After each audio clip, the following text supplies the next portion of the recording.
ओम गुरुर्ब्रह्मा गुरुर्विष्णु गुरुर्देव महेश्वरः गुरुर्साक्षात् परम ब्रह्म तस्मै श्री गुरुवे नमः। 10वें अध्याय में यशोदा मैया बाल कृष्ण को बांधती है। आगे कथा का प्रसंग आता है। कुबेर भंडारी के बालक नलकूबर मणिग्रीव को नारद जी का श्राप हुआ था। सो नारद जी के श्राप से नंद बाबा के आंगन में पेड़ हुए। संपत्ति और शक्ति का जो केवल भोग विलास में ही दुरुपयोग करता है वह दूसरे जन्म में पेड़ पौधे हो जाते हैं। कुबेर के 2 बालक हैं। उनको पिता की संपत्ति मिली है। पसीना से जो पैसा मिला है वह बुद्धि को जल्दी बिगाड़ता नहीं है, और बिना परिश्रम जिसको ज़्यादा धन मिलता है उसकी बुद्धि बिगड़ जाती है। कुबेर के 2 बालक हैं। पिता की संपत्ति मिली थी। धन धन भोलेनाथ बांट दियो, 3 लोक एक पल भर में। अनेक गंधर्व कन्याओं के साथ उसने विवाह किया। गंगा जी में खेलते थे और नारद जी ने श्राप दिया। वे शक्ति और संपत्ति का उपयोग केवल भोग विलास में ही करते थे। नारद जी ने श्राप दिया कि तुम पेड़ हो जाओ। तुम्हारे पिता ने भक्ति के द्वारा शिव जी से ये धन प्राप्त किए थे, भक्ति के द्वारा प्राप्त किए थे। जो धन तुम्हें प्राप्ति हुआ है, लेकिन इस धन का तुम दुरुपयोग कर रहे हो, इसलिए मैं श्राप देता हूं, तुम पेड़ पौधे हो जाओ। पेड़ होने के बाद तपस्या करनी पड़ती, भगवान की भजन करनी पड़ती, वर्षा सहन करनी पड़ती, ठंडी सहन करनी पड़ती है, गर्मी सहन करनी पड़ती है। जो तपस्या नहीं करता, जो भोग विलास में संपत्ति शक्ति का दुरुपयोग करता है, उसका दूसरा जन्म जो है पेड़ ही मिलता है। इसलिए अपनी संपत्ति को दुरुपयोग मत करो। नारद जी ने श्राप दिया था। जो कुबेर के 2 बालक नलकूबर और मणिग्रीव पेड़ हुए थे, उखल के साथ बंधे बालकृष्ण उखल को खींचते हुए बाहर जाते हैं, और पेड़ को श्री कृष्ण चरण का स्पर्श हुआ। पेड़ में से 2 देवता उत्पन्न हुए, मन 2 पुरुष उत्पन्न हुए। देवी हुआ न कहा गया संस्कृत में। नमः परम कल्याण नमः परम मंगल वासुदेव शांताय यदूनां पतये नमः। वाणी गुणानुकथने शवनो कथायां हस्तोर कर्मसु मनष्ट पदयोर्नः। अस्मृत्या श्रीरत्व निवास जगत प्राण में दृष्टि सदा दर्शनेषु भवत नूतम।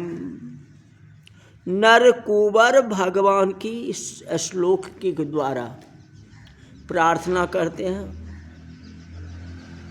हमारी वाणी श्री कृष्ण का वर्णन करें।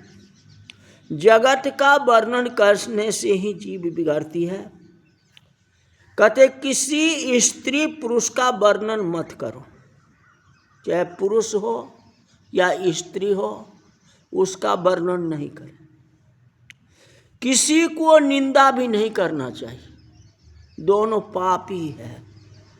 आप किसकी का वर्णन करोगे, बड़ाई करोगे, हो सकता है वह मनुष्य, वह पुरुष है, आगे बढ़ जाए बड़ाई सुनने पर, जो मेरे को कोई अच्छा कहता है तो इससे और अच्छा हम काम को करें।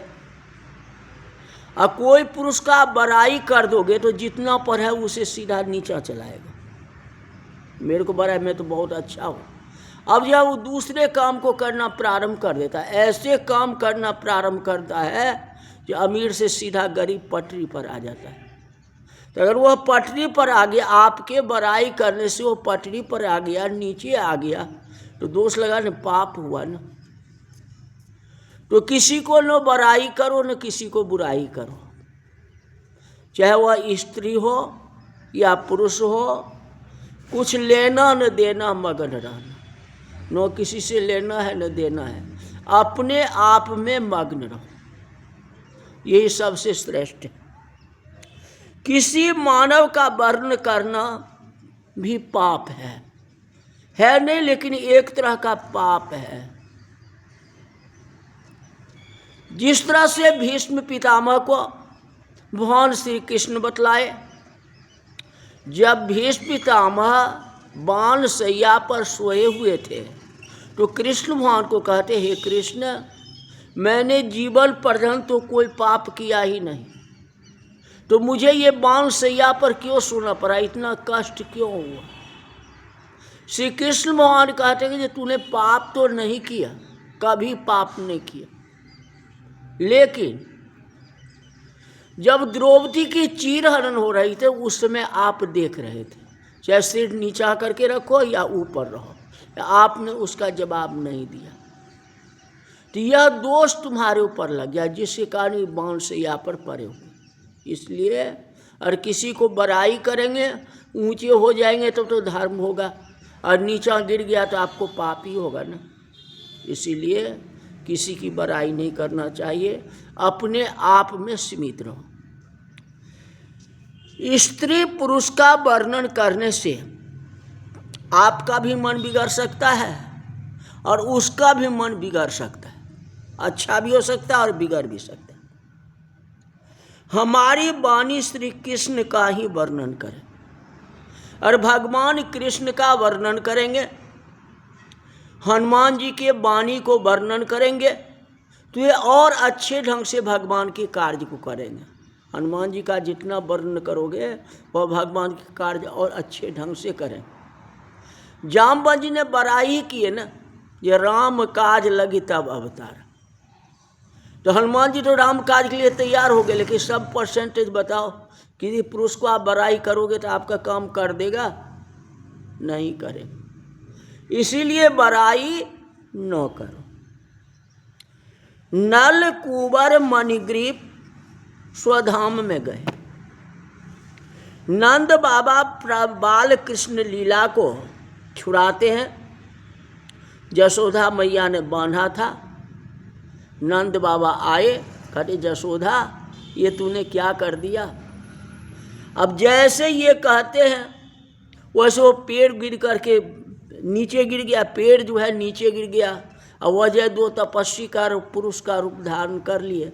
अब कथा तो वहाँ चली गई। अब उखल में कृष्ण भगवान बंधे हैं या नहीं बंधे हैं, नंद बाबा उसको छुड़ाए या नहीं छुड़ाए, अब इतना विस्तार में जाने की कोई ज़रूरत नहीं है। आखिर नल कुंवर का उद्धार तो हो गया, वही बात है, उसकी मुक्ति तो मिल गई, ये तो सबसे बड़ा काम हो गया।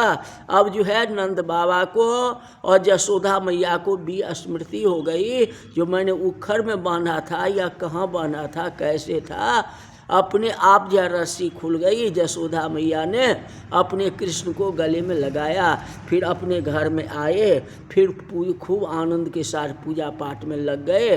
वैसे ही कृष्ण लीला देखते रह गए।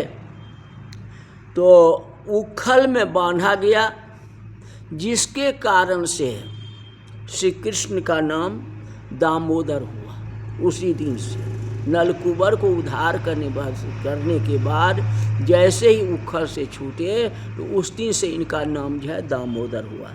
इसलिए हम कहते हैं हे कृष्ण गोविंद हरे मुरारी, हे नाथ नारायण वासुदेव। सुखदेव जी महाराज आगे वर्णन करते हैं, धीरे धीरे बाल कृष्ण बड़े हुए, छोटे छोटे बच्चों को लेकर के श्री कृष्ण जी बालकों के साथ जमुना जी के किनारे खेलने जाते हैं। श्री कृष्ण के खेल में रहस्य भरा हुआ है। कथा यहाँ संक्षिप्त हो रही है। जिस दिन से बछड़े चराने के लिए गए तो पंडित जी को बुला के नंद बाबा ने मुहूर्त निकलवाए। मुहूर्त निकलवाने का तब बछड़ा उनको हाथ में दिए, रस्सी पकड़ाए। उस दिन से गए हैं, वह कथा संक्षिप्त कर दिया गया है। अब यहाँ जमुना के किनारे खेलने जाते हैं। अभी तक कहाँ खेल रहे थे? घर में ही खेलते थे, या अड़ोसी पड़ोसी के घर में खेल रहे थे, या जो कर रहे थे चोरी कर रहे थे या कुछ कर रहे थे, कहोगे तो जरूर। अब जो है घर से बाहर खेलने के लिए जाते हैं। साथ में कौन है? बछड़ा। इस खेल में रहस्य भरा हुआ है। अभी तक उतना बड़ा रहस्य नहीं था, अब जैसे बहुत बड़ा रहस्य भरा हुआ। श्री कृष्ण की लीला बहुत मधुर है। संत श्री कृष्ण लीला का चिंतन करते हुए तन्मय हो जाते हैं। लीला से नवीन नवीन भाव उत्पन्न होते हैं। श्री कृष्ण की सब लीलाएं जीव के लिए कल्याणकारक है। उस लीला को आप पढ़ेंगे, अगर उसको आप मनन करेंगे, अपने जीवन में उतारेंगे तो कल्याण ही कल्याण होगा। जय कि अधासुर बकासुर भगवान उद्धार करते हैं। अकधासुर और बकासुर को भगवान उद्धार करते हैं। कंस राज ने अधासुर नाम का एक राक्षस भेजा और अधासुर वहां आया जहां ग्वाल बाल मित्रों के साथ श्री कृष्ण भगवान खेल रहे थे। अधासुर ने देख लिया है यही कंस का काल है और उसको मैं मार दूंगा। अधासुर ने विचार किया जो अजगर का स्वरूप धारण करके मैं बैठ जाऊंगा, सर्प का रूप धारण करके बैठ जाऊंगा। ग्वाल बाल मित्रों के साथ श्री कृष्ण के मुख में आने के बाद फिर मैं अपना मुंह को बंद कर दूंगा। कंस के काल को मैं मार डालूंगा। अधासुर ने भयंकर अजगर का रूप धारण किया, मुख फाड़ करके बैठ गया। अधासुर का मुख पर्वत के गुफा के समान था। ग्वाल बालों ने कहा कि कन्हैया ये कितना सुंदर गुफा है, अंदर खेलने के लिए जाना है। एक बालक ने कहा कि अंदर से श्वास आता है जी। बालक को तो पता चल गया। माखन चोरी में सखी जो है पलंग के नीचे बैठी हुई थी तो कृष्ण भगवान को स्वाद आ गया, मैं सुगंध आ गया। यहाँ किसी बालक को सुगंध आ गया, इनकी सांसें चल रही। ये कोई पशु है ऐसा लगता है। एक बालक बोलता है कुछ भी नहीं है, तुमको भ्रम लग गया है, ये पशु वगैरह कुछ भी नहीं है। नहीं जी सांस चल रहा है। कह कुछ नहीं, कुछ नहीं है। कन्हैया आए तो हम लोग अंदर जाएंगे। अभी तो नहीं, अगर कन्हैया आ गया तो मैं इसके अंदर जाऊंगा। कहाँ? गुफा के अंदर में। बालकों का ऐसा नियम था कि अकेले श्री कृष्ण को कहीं, अकेले श्री कृष्ण के बिना नहीं जाते थे। अकेला कन्हैया जाए तो लाला को कौन संभालेगा? मैं लाला को संभालता हूँ। बालकुन ऐसा नियम रखा था, कन्हैया को अकेला नहीं छोड़ता था। जहाँ जहाँ कन्हैया जी जाते थे वहाँ सारे बच्चे लाइन बाय लाइन से जाते थे। श्री कृष्ण के बिना बालक कहीं नहीं जाते थे। कृष्ण को छोड़ करके बालक कहीं नहीं जाते थे। आजकल के बच्चे में इतना प्रेम होगा? बताओ। अकेले श्री कृष्ण को कहीं नहीं जाने देते थे। जहां जाते तो कृष्ण भगवान को साथ में लेकर के खाते पीते सोते जगते सबसे जय श्री कृष्ण जय श्री कृष्ण, आप यहाँ आओ, आप यहाँ जाओ, आप ये करो, साथ में लेकर के ये लाओ। देखो बच्चे का कितना बड़ा है प्रेम, कितना है। वैसा ही प्रेम होना चाहिए। अभी भी बच्चे में प्रेमता है। 5 वर्ष के बच्चे जो है आपस में कोई लड़ता नहीं है, आपस में खेलते रहते, एक दूसरे से द्वेष नहीं करता। और वही बच्चा जब 12 वर्ष का हो जाता है तो फिर देखो दोनों का आपस में कितनी बड़ी टकराव होती है।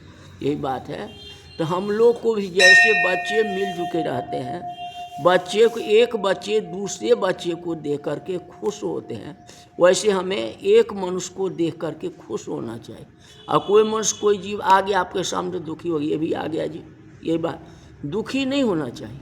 आप भी मानव हो और दूसरा भी मानव है, तो मानव मानव में प्रेम होना चाहिए ना, तब तो है। और प्रेम नहीं है तो कुछ भी नहीं है। जैसे कृष्ण के साथ में सारे बच्चे ग्वाल बाल ने प्रेम किया, वैसे प्रेम की भावना हमारे समाज में होना चाहिए।